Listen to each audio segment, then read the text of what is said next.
Assalamualaikum warahmatullahi wabarakatuh. Alhamdulillahirabbil alamin, wassalatu wassalamu ala asrofi anbiya'i wal mursalin wa ala alihi washabihi ajma'in, amma ba'du. Pertama-tama, marilah kita panjatkan puji syukur kehadirat Allah Subhanahu wa Ta'ala yang telah memberikan rahmat dan hidayahnya kepada kita, sehingga kita dapat berkumpul pada perkuliahan pagi hari ini tanpa ada halangan suatu apapun. Tak lupa, sholawat serta salam kita haturkan kepada junjungan Nabi besar Muhammad SAW yang kita tunggu-tunggu syafaatnya di yaumul qiyamah. Amin ya rabbal alamin. Yang terhormat Ibu Falahul Aulia MPD selaku dosen pengampu mata kuliah anak berkebutuhan khusus, dan tak lupa teman-teman yang saya banggakan dan saya cintai. Perkenalkan, nama saya Lia Nur Safitri, saya sebagai moderator dan anggota kelompok 3 kami yaitu Maftuhatun Nikmah, Siti Nur Aini, Sri Rusmini, dan Muhammad Falah. Adapun topik yang kami bahas, yang pertama definisi karakteristik anak dengan hambatan sensori, yang kedua macam-macam karakteristik anak dengan hambatan sensori, yang ketiga faktor penyebab hambatan sensori. Langsung saja masuk ke sebab yang pertama, definisi karakteristik anak dengan hambatan sensori yang akan dijelaskan oleh Mbak Maftuhatun Nikmah. Waktu dan tempat saya persilahkan. Baik, terima kasih kepada moderator atas waktunya. Saya di sini akan menjelaskan mengenai definisi karakter anak.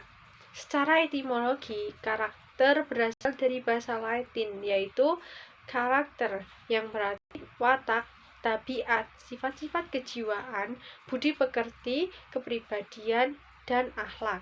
Sedangkan menurut beberapa ahli, pengertian karakter adalah kualitas atau kekuatan mental atau moral atau budi pekerti suatu individu.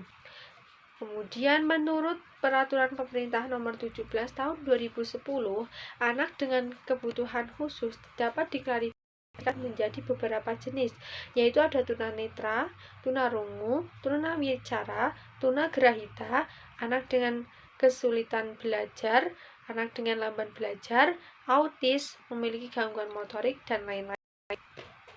Sedangkan pengertian anak dengan hambatan sensori yaitu mereka yang mengalami hambatan atau gangguan fungsi indera, di mana ketika sekumpulan informasi mengadakan kontak dengan sensor tidak dapat menerima dengan baik, di mana indera yang dimaksud yaitu ada penglihatan, pendengaran, sentuhan, kecapan, penciuman, dan indera lainnya. Jadi, secara garis besar dapat disimpulkan dan dipahami bahwa karakter anak yang mengalami gangguan sensori yaitu mereka yang mengalami kesulitan karena mengalami hambatan dalam fungsi sensorinya. Baik, sekian dari saya.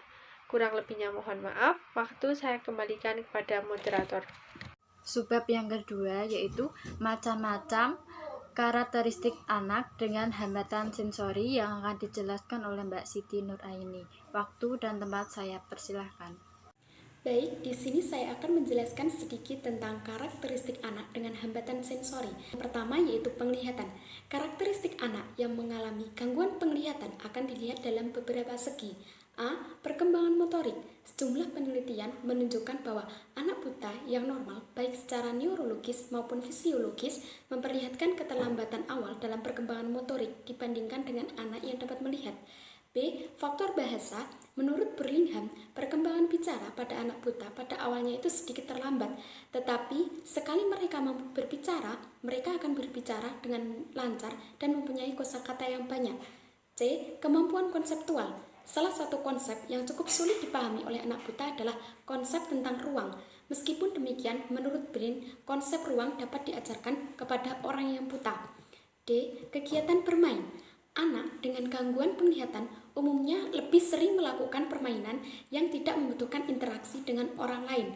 Mereka dapat bermain pura-pura meskipun temannya kurang imajinatif. E. Faktor personal dan sosial. Kebutaan memiliki konsekuensi yang sering dan tidak dapat dihindarkan bagi perkembangan anak. Masalah kepribadian bukanlah kondisi bawaan dari orang buta. Masalah-masalah muncul lebih karena cara masyarakat memperlakukan mereka. Yang kedua yaitu ada pendengaran. Karakteristik anak yang mengalami gangguan pendengaran akan dilihat dari beberapa segi. A. Dari segi fisik, cara berjalannya kaku dan agak membungkuk yang disebabkan karena terjadinya permasalahan pada organ keseimbangan di telinga, pernapasan yang pendek dan tidak teratur karena tidak bisa mendengar dengan baik, sehingga mengakibatkan anak tidak bisa mengatur pernapasan dengan baik. B. Dari segi bahasa, itu ada miskin akan kosakata, sulit mengartikan kata-kata yang mengandung ungkapan atau idiomatik, dan tata bahasanya itu kurang teratur. C. Intelektual, kemampuan intelektualnya normal, namun karena keterbatasan dalam berkomunikasi dan berbahasa, perkembangan intelektualnya itu menjadi lamban. Hal ini pula yang menjadi penyebab keterlambatan dalam perkembangan akademiknya. D. Sosio-emosional, ada sering merasa curiga dan berprasangka, sering bersikap agresif, sering bersikap impulsif, selalu khawatir dan ragu-ragu. Ketiga yaitu ada perkembangan intelektual. Karakteristik anak yang mengalami gangguan perkembangan intelektual dibagi menjadi 3, yaitu A. Karakteristik gangguan perkembangan intelektual ringan. Anak yang mengalami gangguan perkembangan intelektual ringan mengalami kesulitan berpikir abstrak, tetapi masih mampu mengikuti kegiatan akademik dalam batas-batas tertentu. Pada umur 16 tahun, baru mencapai umur kecerdasan yang sama dengan umur 12 tahun. B. Karakteristik gangguan perkembangan intelektual sedang. Anak yang mengalami gangguan perkembangan intelektual sedang hampir tidak bisa mempelajari pelajaran-pelajaran akademik. Mereka umumnya dilatih untuk merawat diri dan aktivitas sehari-hari.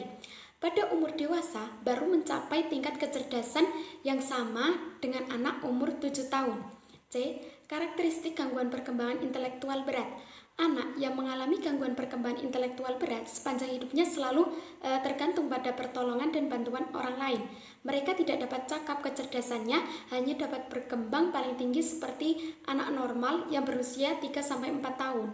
Menurut Debdiknas, anak dengan gangguan intelektual itu mempunyai karakteristik, yaitu penampilan fisik tidak seimbang, tidak dapat mengurus diri sendiri sesuai usia, perkembangan bicara atau bahasa terlambat, tidak ada perhatiannya terhadap lingkungan, koordinasi gerakan kurang, dan sering keluar ludah.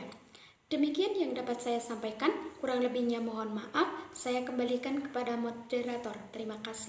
Sebelumnya, saya akan melanjutkan penjelasan dari macam-macam karakteristik anak dengan hambatan sensorik. Yang keempat yaitu hambatan fisik dan motorik. Gangguan fisik dan motorik adalah anak yang mengalami kelainan atau cacat yang menetap pada alat gerak, yakni pada tulang, sendi, dan otot, sehingga memerlukan pelayanan pendidikan khusus jika mengalami gangguan gerakan karena kelayuhan atau lemah pada fungsi otak. Selanjutnya, ciri-ciri anak dengan hambatan fisik dan motorik secara umum seperti pada ciri-ciri anak tunadaksa sebagai berikut. Yang pertama, anggota gerak tubuh kaku, lemah, dan lumpuh. Yang kedua, kesulitan dalam gerakan tidak sempurna dan tidak lentur, yakni dalam artian kaku. Yang ketiga, terdapat bagian anggota gerak yang tidak lengkap, tidak sempurna, bahkan lebih kecil dari biasanya. Yang keempat, terdapat cacat pada alat gerak. Yang kelima, jari tangan kaku dan tidak dapat menggenggam. Yang keenam, kesulitan pada saat berdiri. Yang terakhir yaitu hiperaktif, superaktif atau tidak dapat tenang. Selanjutnya yaitu hambatan perilaku. Gangguan perilaku atau conduct disorder mengacu pada pola perilaku antisosial yang bertahan, yang melanggar hak-hak orang lain dan juga norma asusila. Untuk lebih jelasnya, saya akan menjelaskan secara lebih terperinci faktor-faktor yang mempengaruhi gangguan perilaku. Yang pertama yaitu karakteristik kepribadian. Anak yang menderita gangguan perilaku pada masa kecilnya seringkali mengalami gangguan dalam hubungan sosial yang disebabkan oleh banyak faktor. Gangguan perilaku mulai tampak pada usia 10 tahun, lalu penderitanya berlanjut mengalami gangguan-gangguan psikis pada masa dewasanya. Yang kedua yaitu temperamen dan karakter. Temperamen merupakan salah satu resiko awal untuk terjadinya gangguan perilaku. Misalnya, anak melakukan suatu kesalahan, lalu anak tersebut dimarahi sehingga anak akan membangkang atau memberontak, sehingga anak muncul rasa sifat temperamen, sehingga itu dapat membentuk karakter pada anak. Yang ketiga yaitu fungsi kognitif. Fungsi kognitif merupakan proses berpikir seseorang atau cara pola berpikirnya. Fungsi kognitif merupakan proses yang berlangsung secara terus-menerus sepanjang hidup. Yang keempat yaitu organik dan neurologis. Suatu model perkembangan yang penting untuk diperhatikan secara berimbang yaitu faktor atau bidang neurologis dan hal-hal yang berkaitan dengan otak atau yakni organ otak.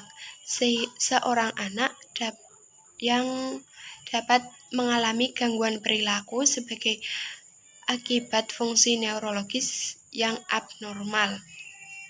Oleh karena itu, stres pada masa anak akan mengganggu fungsi normal sistem syaraf pusat, lalu selanjutnya menimbulkan efek negatif pada perkembangan sosial dan perilakunya. Yang kelima yaitu dinamika keluarga. Meskipun faktor biologis berperan dalam gangguan perilaku, namun variabel genetik dan kondisi keluarga tampaknya menjadi faktor yang dominan bagi terbentuknya gangguan perilaku. Banyak dari anak dan orang dewasa yang mengalami gangguan perilaku yang dulunya mengalami korban penolakan, kekerasan, pelecehan seksual, dan kemiskinan, dan juga lain sebagainya. Yang terakhir yaitu faktor sosial dan lingkungan. Perilaku bermasalah. Seseorang yang mengalami gangguan perilaku akan mempengaruhi diri dan keluarganya. Kondisi lingkungan atau sosial tidak hanya dalam satu arah mempengaruhi masalah perilaku kognitif dan emosional, tapi secara timbal balik, gangguan perilaku tersebut memberikan dampak negatif terhadap lingkungan dan sosial.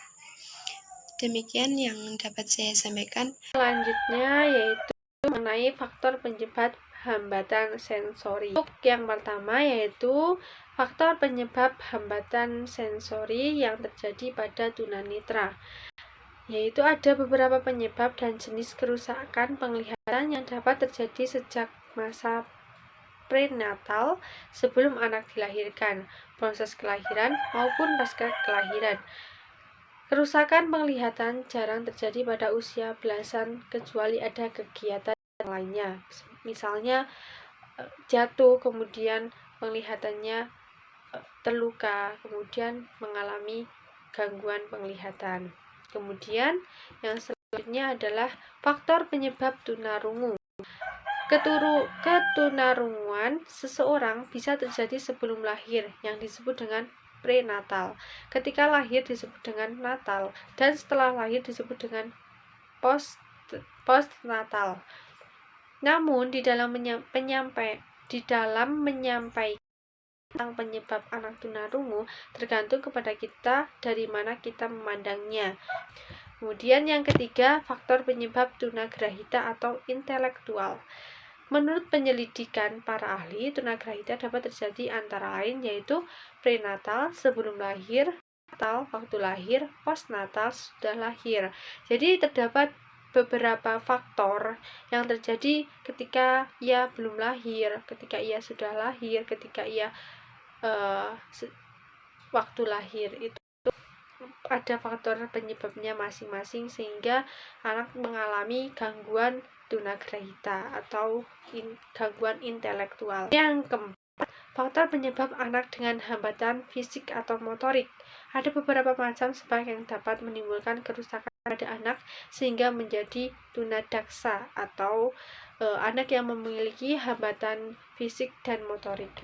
Kerusakan tersebut ada yang terletak di jaringan otak, jaringan sumsum tulang belakang, pada sistem musculus skeletal. Kemudian terdapat keragaman jenis tunadaksa dan masing-masing timbulnya kerusakan berbeda-beda. Dilihat dari waktu terjadinya kerusakan dapat terjadi pada seperti gangguan-gangguan hambatan yang lainnya pada masa sebelum lahir, saat lahir, dan sesudah lahir. Yang kelima, faktor penyebab gangguan tingkah laku. Terdapat beberapa faktor yang menyebabkan gangguan tingkah laku dapat dibedakan menjadi 1. Faktor biologis, 2. Faktor individual, dan 3. Faktor keluarga. Di mana faktor biologis itu merupakan faktor keturunan, faktor individu yaitu datang dari diri sendiri, kemudian faktor keluarga yaitu pengaruh dari lingkungan keluarganya. Baik, terima kasih. Kurang lebihnya mohon maaf. Waktu saya kembalikan kepada moderator. Oke, demikian pemaparan dari teman-teman saya tadi. Semoga apa yang kita sampaikan dapat bermanfaat. Apabila ada salah kata, mohon dimaafkan. Wassalamualaikum warahmatullahi wabarakatuh.